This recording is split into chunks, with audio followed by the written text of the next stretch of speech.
For the past 6 weeks, we have been having incredible adventures in the beautiful and mysterious country of Laos. I love Laos. I honestly was not prepared for the beautiful landscapes, incredible experiences, delicious foods, and happy, friendly locals that Laos has presented to us. I hope you've enjoyed this series, but it's not finished yet. We've got one last destination to explore in the southernmost point of the country. On the border of Laos and Cambodia is a place called Don Det. It's just one island out of thousands of islands. They call this place the Thousand Islands for a reason. So sit down, relax, and enjoy one last adventure as we continue to get lost in Laos. Enjoy.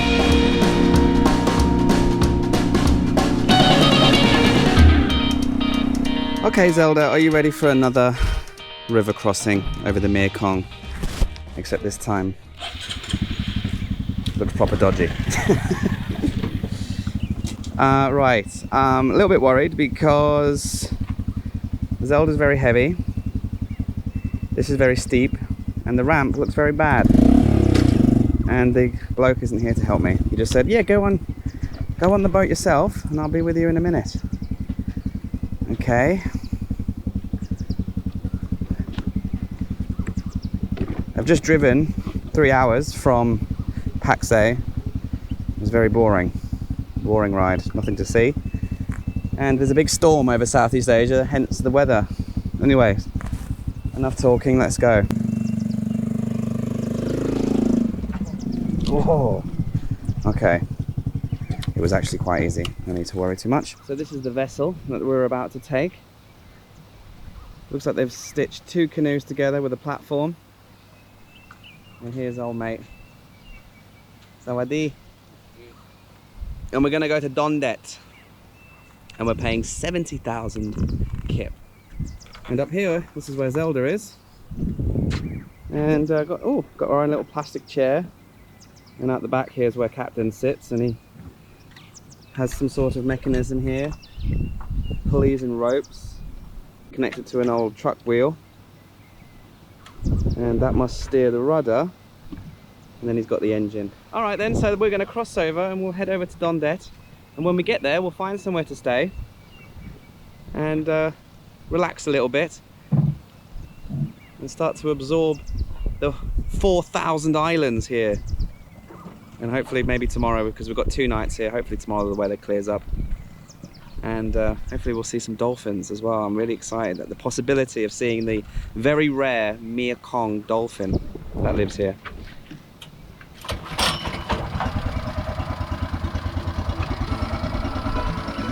All right, Captain, let's go.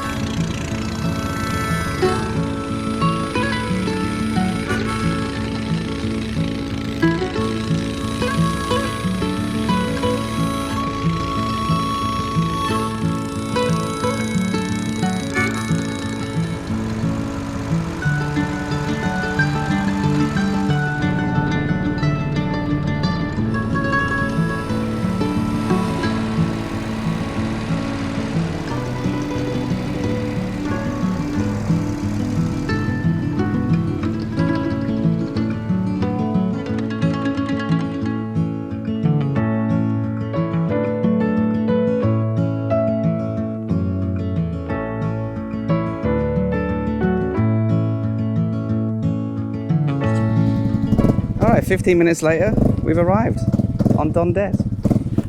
Oi! Cup chai, cup chai.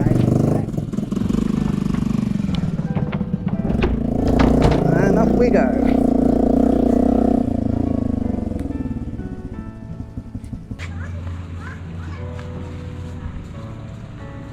Okay, so at the pier, I think here in Don Det, this seems to be the main town. And you can get money exchanged here, get lunch, and you can even go and organise all the tours. I'm not going to do anything today because it's about 2 o'clock in the afternoon and the weather's a bit rubbish. It's actually just started raining again. So it's good to know that we can just come down here and organise a sunset, tubing, go fishing, go see some of the waterfalls, and hopefully I'll try and track down a dolphin tour because that's really what I want to do. But let's just try and find somewhere to stay. I have a budget of about 250 to 300k for 2 nights because I'm running low on money. I've only got like 3 days left in Laos before I have to go back to Thailand to organize a new driving license and a new ATM card because I lost my wallet recently on this trip. But anyway, let's see what we can find here in Don Det. Welcome to Don Det, the most popular of the 1,000 islands in this area, and the place that we're probably most likely to get the cheapest accommodation and food. Hi. And at this point in the trip, I'm kind of lazy, I'm kind of fatigued. As long as I can find somewhere comfortable and within my budget, obviously, I'll be fine. I'm not going to be driving around for an hour looking for the best possible deal. So far, all of the accommodation options seem quite rustic, wooden, laid back. You could argue run down. Okay, I've just seen something to my right called Sunset Bungalows. Although this building in front of me looks a bit more modern. Let's have a look here. Mama Leah Sunset. It's the first building I've seen made of concrete. So we might have a little look in here, see if it's in budget.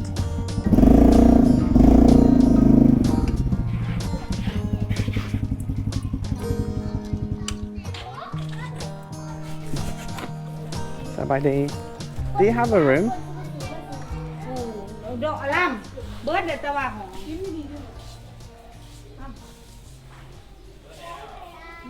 Full, okay, full.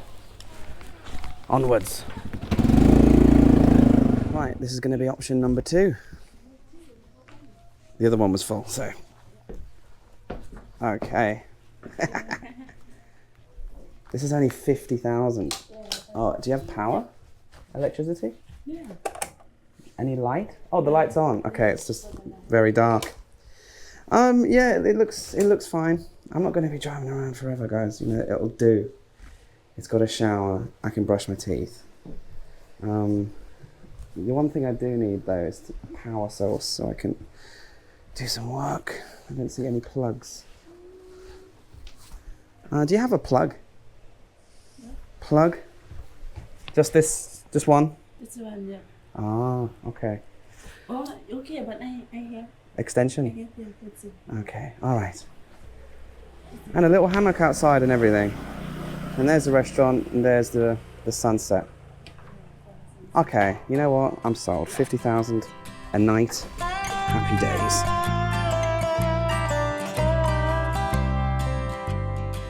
Yeah, happy days indeed. We'd found a place to stay and we had a little bit of late lunch at the restaurant there overlooking the gorgeous river, the River Mekong. And it wasn't until I flew the drone that I realized just how beautiful this island of Don Det is and the surrounding areas. So let me just crash out for the rest of the afternoon. We'll pick things up, actually, in a couple of days.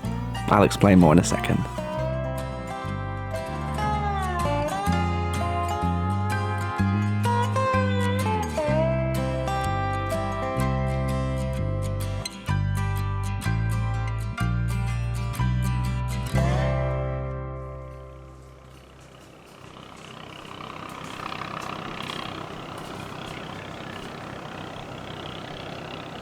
So, good morning. It's a couple of days later. You know when you're traveling, you get to a place and your immediate vibe is, this place is chill, I'm going to slow down and I'm going to relax. This is it. And so, that's what I've done. But I've got some good news and I've got some bad news. So, let me start with the good news. The good news is when I did check in, I met other bikers. I met a girl from Switzerland, solo traveler on a motorbike. She had just finished Vietnam and finished Laos, and she's heading into Cambodia. And then I met a guy from Holland, solo traveler, motorbiker, bought his bike in Vietnam, had just done Vietnam, and is now going to do Laos, and then he's going to try and maybe go into Thailand as well later. We're all separately doing our own thing, and I've just never met any other solo traveler bikers that young, you know, my age, maybe younger, a lot younger actually. They're like in their early 20s. So we just sat around for the first whole day drinking beers, sharing stories from the road, stories from the bikes and Vietnam and all the rest of it. And it was just really nice to bond and to meet other like-minded adventure travelers. So that was really good. The other good news is I did a little bit of exploring. We went out for a little bit and just sort of drove around the island. It's very small. And I'll show you in a second. We'll drive around a little bit just to give you the vibe. But I went to this incredible waterfall. Check this out.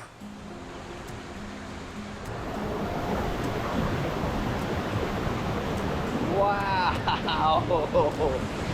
This is amazing! Yeah, this waterfall was absolutely incredible, and it wasn't until I actually flew the drone up into the sky until I realized not only the scale of it, but just how much water was powering over the rocks. You see, the viewpoint gives you a glimpse of the power and the rage of the water, but the drone really revealed much more of the scale of this waterfall. Absolutely beautiful.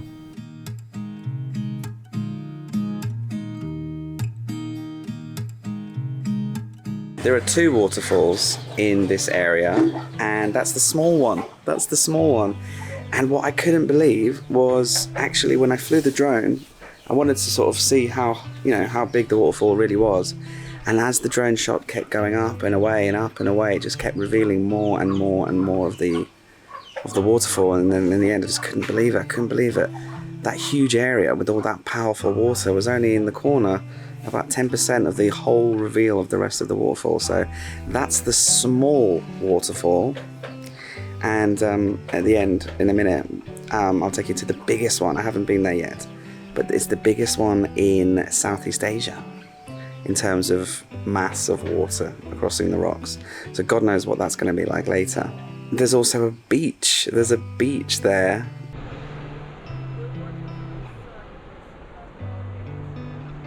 A beach thousands of miles away from the nearest ocean, deep in Laos. A sandy beach. There's another one to tick off the list of beautiful reasons to come to Laos.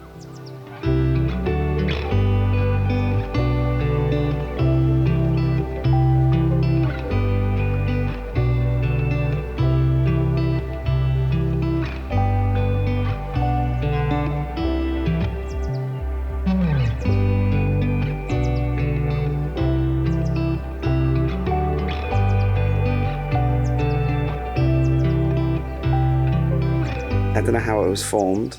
This Don Det, this one island out of the 1,000 islands here in the Mekong Plateau, right on the border of Laos and Cambodia. This is a spot. The sad news, however, is the one thing that I was really looking forward to, and one of the main reasons why I came all the way down here was to experience going on a Mekong dolphin tour, because this area is home to a very rare, very endangered species of dolphin. And they live in this area. I think millions of years ago they swam up from the sea and kind of just found this place, and they liked it and they stayed.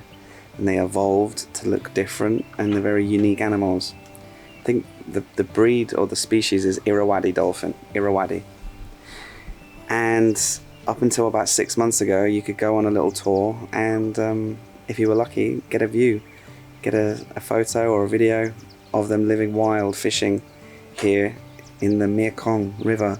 But I went to go book it, and they said, oh, we're really sorry, but they've all died.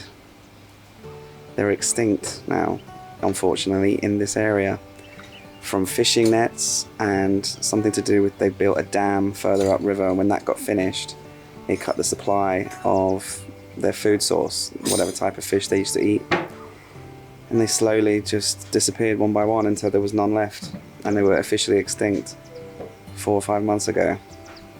So that was terribly sad. So we won't be going on a dolphin tour, which is really sad, but let me show you around this island. I'll jump on Zelda, we'll just nip around I'll just give you, I'll try and capture the atmosphere here, because this is somewhere that you come and you just, the people are just living such a great life here. Let me show you.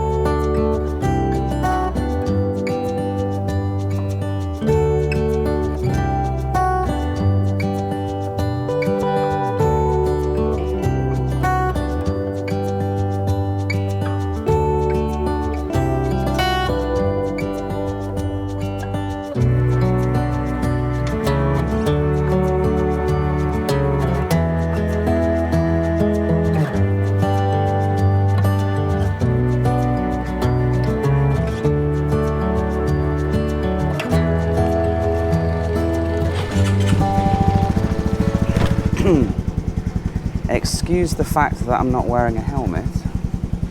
Just don't feel like it this morning. Just want to show you around, and as you'll see, the roads here, it's not exactly a road.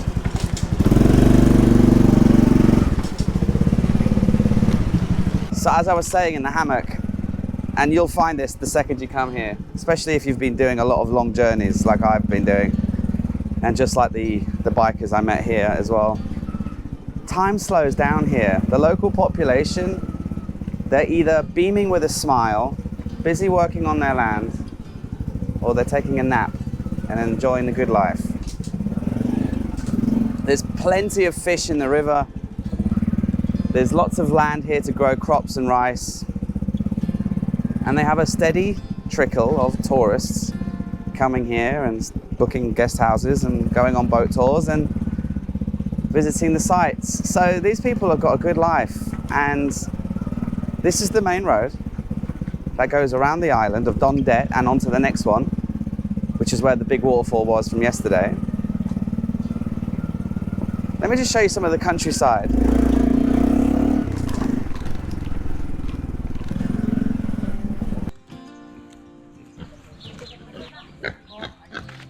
Hello.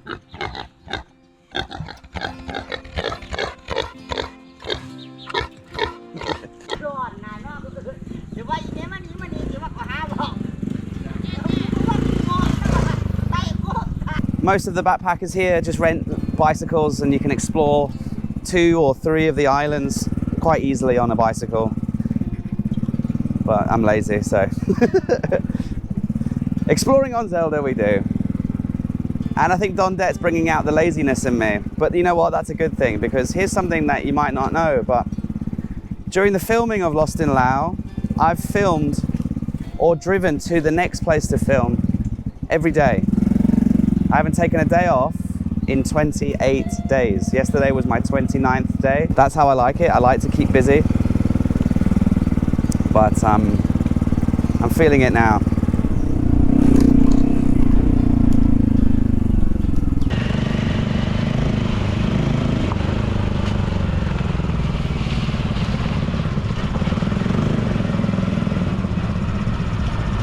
Here's my favorite part of Don Det. It's the beautiful bridge that goes across just one of the many sections of the Mekong here that connects Don Det to Don Kret, I think it's called. Don't quote me on that, I'm sorry. I was going to take you here, this beautiful little restaurant on the river, but they don't do coffee, so never mind. Bit strange. So the main reason why I'm leaving Laos today is because tomorrow is my final day of my visa. And I have a lot of things to do and sort out. So bear with me. So when I lost my wallet, I lost money, I lost my ATM card, and I lost my driving license. 3 important things. So when I go back into Thailand, I'm gonna have to organize all of those things. ATM card, very simple. I can just go to my bank here in Thailand, ask for a new ATM, and they can literally give you one in the bank that day, easy peasy. So then I'll have access to money. Then I'm gonna have to reconnect all of my things that I'm paying for online that have all been cancelled, and I now don't have any travel insurance, and I don't have Spotify or YouTube Premium, and I've lost all my memberships to all my channels that I like. So I'm gonna have to sort that out. That should be relatively easy. And then the driving license, this is the nightmare. I have to get a residency certificate, I have to get a medical, then I have to go to the DLV, which is the Driving Land Transport Office, and say that I lost my license and can I have another one, and that takes a couple of days. So that's why I'm going a little bit earlier. You know what, I'm just thinking we should probably just get a move on, get off this island, get on towards that beautiful waterfall and then head up towards the border. Don Det's been amazing, guys. Don Det's been really good. It's been a highlight of the trip. Definitely in my top 5 things I've done in Laos. Just relaxing, hanging out, meeting great people, like-minded people, and absorbing this slower way of life.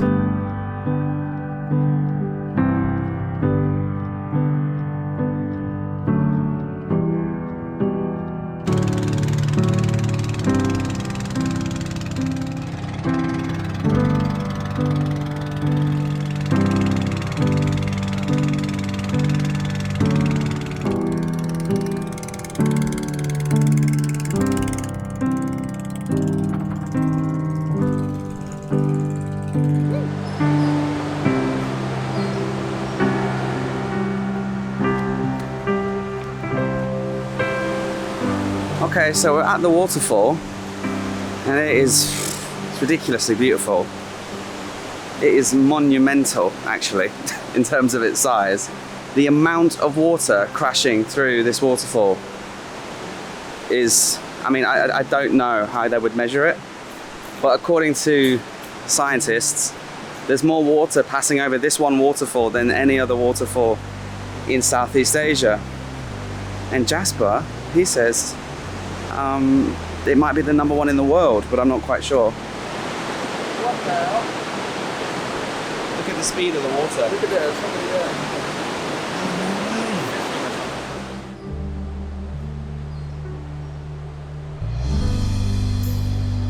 Yeah, this waterfall, wow. I mean, it's the biggest in Southeast Asia.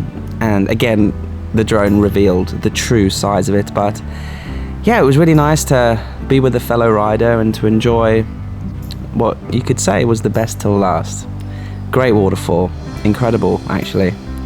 Then I got back on Zelda and I had a 2-hour drive north back towards Paksay, actually, because that's the city where I will turn left and cross the border.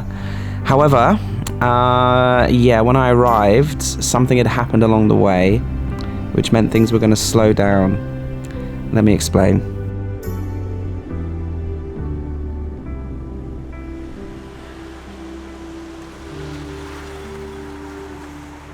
It's the next day.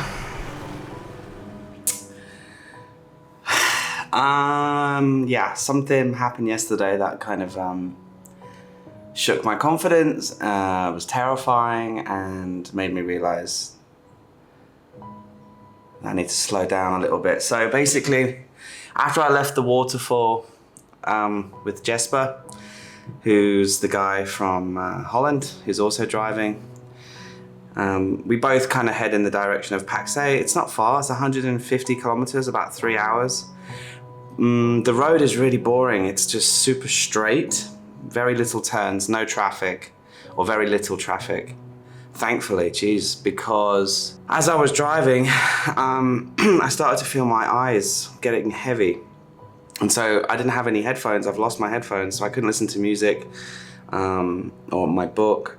So I just lifted my visor up to get some wind in my face and started to think about things, trying to make plans, trying to keep my brain active because the road was so slow, so straight and so boring. Next thing I know, I sort of realize I'm asleep and I wake up and I'm drifting into the middle of the next lane, the oncoming lane. And my heart jumps out of its chest and I swerve back to my own side of the road. Thankfully, there was no oncoming truck or bus or minivan going at 70 kilometers an hour as I was, with an oncoming car or truck going around the same speed. That's fatal. That's 100% fatal. And you know, in England we have these signs that say tiredness can kill, take a rest. And I've always thought to myself, well, there's no way a person can fall asleep driving a motorcycle. You know, you're sitting outside, getting blasted by the wind, and you're driving a motorcycle. How can you fall asleep? But tiredness, exhaustion, driving every day, filming every day for a month straight here in Laos, coupled with driving on a straight, narrow road, and something so silly like tiredness and stubbornness to continue to push to keep going could have resulted in the end of Next Level Adventures and could have ended in the end of my life. It's lucky that it didn't. And I'm not being dramatic, okay? I'm just letting you know that I completely fell asleep whilst I was driving. So what I did was I had a massive word with myself. I pulled over, I got a quick drink, poured it all over my head, and drove the next 50 kilometers more to Paksay. And I was gonna keep pushing to the border. I thought I'll get a coffee and then I'll just be okay. But it was 50 more kilometers to the border and then another 50 or 60 to Ubon, which is just another 4 or 5 hour drive. And I just decided to check into this place that I stayed at last time I was in Paksay. It's just a simple little hotel room, very cheap. And I got a good night's sleep. Let's drink this coffee, stay hydrated, and let's get out of Laos in one piece. Okay, stage 1 complete. I did have all the paperwork. I am allowed to leave Laos. I've been stamped out, my visa's expired, and Zelda has cleared customs. We are good to leave. Next stage, getting into Thailand. There was a bit of a hair-raising moment when I couldn't find a very important piece of paperwork, and it turns out it was like stapled to another piece of paper that was within an envelope. Long story short, took me 5 minutes, thought I was not going to get out of Laos. Very scary. And we are here. Welcome to Thailand. Bittersweet to leave Laos, but let me just tell you something. We can wrap up this section of the series. Yes, the series is not finished yet. Let me explain some more when I can find some shade because it's so hot. Okay, so we are back in Thailand and it feels great to be back into the country that to me is basically my second home and Zelda's true home. And what a great time we had in Laos. And but it's not over. You see, we're going to take a couple of days off and a couple of days of rest, of course. Going to recuperate and get my life back together with all the things I need to sort out in Thailand. But Lost in Laos has always been, in my mind, a 2-part series. So in the next episode, Zelda and I will hopefully cross the border into Cambodia and we'll spend the second half of this series cruising Cambodia. I hope you enjoyed the first part of this level on Next Level Adventures. Getting lost in Laos was a pleasure. And yes, I might sum up my thoughts on Laos and all of the best and worst things that I experienced in a sort of a summing up video in between Laos and Cambodia. But for sure, very soon, I hope you can join me and Zelda as we get to know another country. She's ready. I'm not ready. I need to do a lot of things. So I'll see you soon. I hope you enjoyed the first part of level 3 of Next Level Adventures.